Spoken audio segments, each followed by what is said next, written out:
জীবনে কখনো কখনো আপনি কি অর্জন করেছেন তার থেকেও বেশি গুরুত্বপূর্ণ হলো এটা যে আপনি কি ত্যাগ করেছেন। কিন্তু কোন কোন বিষয়ে সাবধান থাকতে হবে তা মন দিয়ে শুনুন।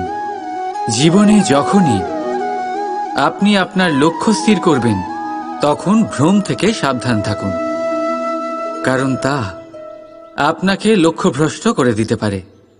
যখন যাত্রা করবেন তখন আলস্য থেকে সাবধান থাকুন, কারণ সেটা আপনাকে আপনার যাত্রা পূরণ করতে দেবে না।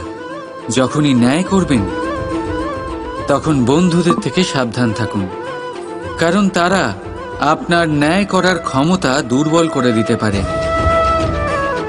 যখনই সাফল্য লাভ করবেন অহংকার থেকে সাবধান থাকুন, কারণ তা আপনার সাফল্য আপনার কাছে বেশি দিন ধরে রাখতে দেবে না। আর যখনই আপনি প্রেম করবেন নিজের থেকে সাবধান থাকুন, কারণ আমি আপনাকে কখনো আমরা হতে দেবে না। রাধা রাধা। সাপ, এই শব্দটা শুনলেই মনের মধ্যে এক ধারণা তৈরি হয়। বিষে ভরা, ফোঁস আওয়াজ করা এক ভয়ানক জীব। যদি এই সাপ কারোর বাড়িতে ঢুকে পড়ে কোলাহল সৃষ্টি হয়ে যায়, লোকে সুরক্ষিত স্থান খুঁজতে থাকে, ভিড় জমা হয়ে যায় সেই সাপের প্রাণ নেওয়ার জন্য। কিন্তু যদি এই সাপ কোনো মন্দিরে দেখতে পাওয়া যায় তাহলে কি হবে? লোকে সেই সাপের সামনে নিজের মাথা নত করবেন, প্রার্থনা করবেন, হাত জোড় করবেন, দুধ খাওয়াবেন, তাকে শিবের আশীর্বাদ মনে করবেন। তাহলে এই বিষয়ে আপনার মতামত কি? ভাবুন, মানুষগুলো সেই একই ছিল, সাপও সেই একই। তাহলে পরিস্থিতিতে এত তফাৎ কেন? কোথাও সেই সাপের প্রাণ নেওয়া হচ্ছে, আবার কোথাও সেই সাপকে পুজো করা হচ্ছে। তফাতের কারণ হল সংস্পর্শ আর স্থান। যখন সেই সাপ শিবের সংস্পর্শে ছিল, মন্দিরের পবিত্র আবহাওয়াতে ছিল, তখন সে দেবতুল্য হয়ে উঠেছিল, নয়তো সে আমাদের কাছে শত্রুই ছিল, তাই না? তাই নিজের জীবনে সংস্পর্শ আর স্থানের চয়ন খুব ভেবেচিন্তে করুন, কারণ এই সংসার আপনার ব্যক্তিত্বের আন্দাজ আপনার সংস্পর্শ থেকেই করবে।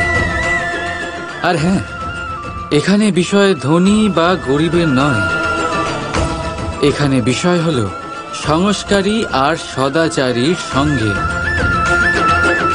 সদাচারীর সঙ্গ সবসময় সম্মানের কারণ হয়। রাধা রাধা।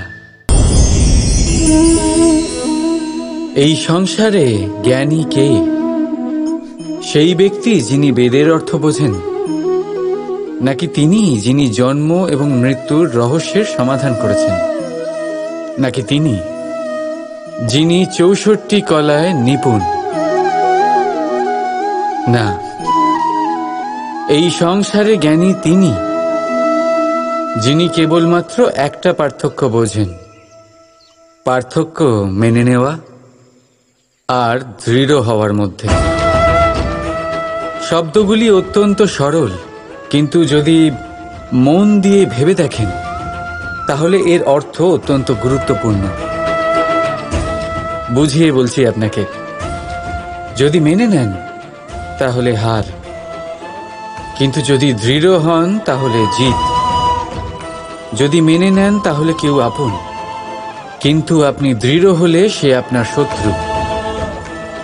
মেনে নিলে ভগবান আছেন, আর দৃঢ় হলে তা শুধুমাত্রই এক পাথর। শুধু এই পার্থক্যগুলি বুঝে নিন, সংসারের সমস্ত কিছুই আপনার কাছে পরিষ্কার হয়ে যাবে। রাধা রাধা। দৃষ্টি মানুষকে দেওয়া প্রকৃতির অন্যতম শ্রেষ্ঠ উপহার, সেই দৃষ্টি যার জন্য মানুষ এই সংসার দেখতে পারে, নিজের পথ দেখতে পারে। কিন্তু সংসারে দৃষ্টি লাভ করেও সবাই মহান হতে পারে না, প্রসন্ন হতে পারে না। প্রসন্ন শুধুমাত্র তারাই হয় যাদের দৃষ্টিভঙ্গি শুভ হয়। এবারে যারা গোলাপে শুধুমাত্র কাঁটা খুঁজে পায়, তাদের হাত অবশ্যই সেই কাঁটা দ্বারা আঘাতপ্রাপ্ত হয়, কারণ তাদের দৃষ্টি শুধুমাত্র কাঁটা অবধি সীমিত থাকে। কিন্তু সুগন্ধ প্রস্তুতকারক পাপড়ি অবশ্যই খুঁজে বার করেন। কেন? একটু ভেবে দেখুন। যারা অন্ধকারে আলো পেতে চান, তাদের কাছে প্রদীপও সূর্যের মতো মনে হয়। কিন্তু যারা খুঁত বার করতে চান, তারা সেই প্রদীপের নিচে অন্ধকারই খুঁজে পান। যারা ভালোবাসা পেতে চান, তারা অচেনা মানুষের মধ্যেও স্নেহ খুঁজে পান। নয়তো কাউকে পেয়েও তাদের না চিনতে পারা মানুষের অভাব নেই। দৃষ্টি আমাদের দেখায়, কিন্তু দৃষ্টিভঙ্গি আমাদের সেটা দেখায় যা আমরা দেখতে চাই। যেমন আপনার ভাবনা হবে, সেটাই সত্যি হয়ে আপনার সামনে আসবে। তাই আপনার ভাবনাগুলিকে শুভ করুন আর ভালোবেসে বলুন, রাধা রাধা। আমার সামনে রয়েছে গরুর দুধ, যা 2 দিন পর্যন্ত ভালো থাকে। যদি এই দুধ গরম করে জমানো হয়, তাহলে তৈরি হয় দই, যা 3-4 দিন অবধি ভালো থাকে। যদি এই দইকে মন্থন করেন, তৈরি হবে মাখন, যা অনেক সপ্তাহ ভালো থাকে। আর যদি এই মাখন ফোটানো হয়, তাহলে তৈরি হয় ঘি, যা বহু বছর ভালো থাকে। মানেটা বুঝলেন? তাপ আর মন্থন। জীবনে যত পরীক্ষায় উত্তীর্ণ হতে পারবেন, যত কষ্টের তাপ সহ্য করতে পারবেন, যত মন্থনের বাধা পেরোতে পারবেন, ততই যশ, শক্তি আর সামর্থ্য বাড়তে থাকবে। তাই কর্ম করুন, কঠিন বাধার সম্মুখীন হন, আর মন্থন করে মন শুদ্ধ রাখুন।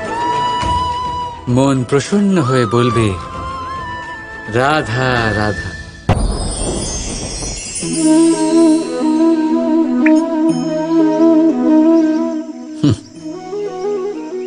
আকাশ থেকে ঝরে পড়া বৃষ্টির ফোঁটা বড়ই শীতল, মিষ্টি আর পবিত্র হয়।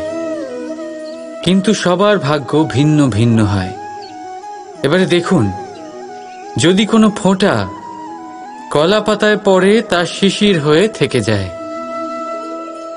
প্রকৃতির সৌন্দর্য বাড়ায়, প্রাণীদের তৃষ্ণা মেটায়। যদি কোনো ফোঁটা ঝিনুকে পড়ে, তা মুক্ত হয়ে যায়। আর যদি কোনো ফোঁটা সাপের মুখে পড়ে, তাহলে তা বিষ হয়ে যায়। এখানে সবার উৎপত্তি একই, কিন্তু গুণ ভিন্ন ভিন্ন হয়। কেন? কি কারণ এটার? কারণ হলো সংস্পর্শ। সংস্পর্শ বড়ই প্রভাবশালী হয়। চাইলে সে আপনার উত্তরণ ঘটাতে পারে, আবার চাইলে আপনার পতনও ঘটাতে পারে। এবার বৃষ্টির ফোঁটা এটা চয়ন করতে পারে না যে তার সংস্পর্শ কি হবে, তার ভাগ্য কি হবে। কিন্তু আমরা তো মানুষ, আমরা তো আমাদের সঙ্গ বাছতে পারি। তাই ভাবনা চিন্তা করে নিজের সঙ্গ বাছুন। এই চয়ন কিন্তু আপনারই, আর এর পরিণামও আপনাকেই ভোগ করতে হবে। রাধা রাধা। এই ফল দেখতে পাচ্ছেন আপনি? সবাই জানে এই ফলের থেকে বেরোনো বীজ একটা নতুন বৃক্ষকে জন্ম দেবে, যে নতুন বৃক্ষ আবার এমন এক ফলের জন্ম দেবে। কিন্তু আপনি কি কখনো ভেবে দেখেছেন ফল আর বীজের সম্পর্ক এতই গভীর, অথচ বৃক্ষের মূল আর বৃক্ষের শাখার মধ্যে এত দূরত্ব কেন? কারণ দূরত্ব অতি আবশ্যক।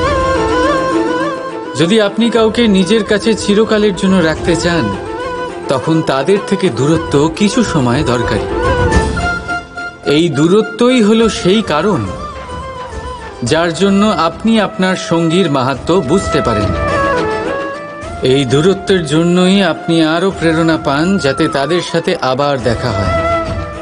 আর সেই জন্য মনে রাখবেন, দূরত্ব কখনোই খারাপ নয়। ফলের থেকে বীজের এই দূরত্বই নতুন ফল হওয়ার কারণ হয়ে দাঁড়ায়। প্রেমের আসল পরীক্ষা হয় এই দূরত্ব দিয়েই। তাই দূরত্বের সাথেও প্রেম করুন আর ভালোবেসে বলুন, রাধা রাধা।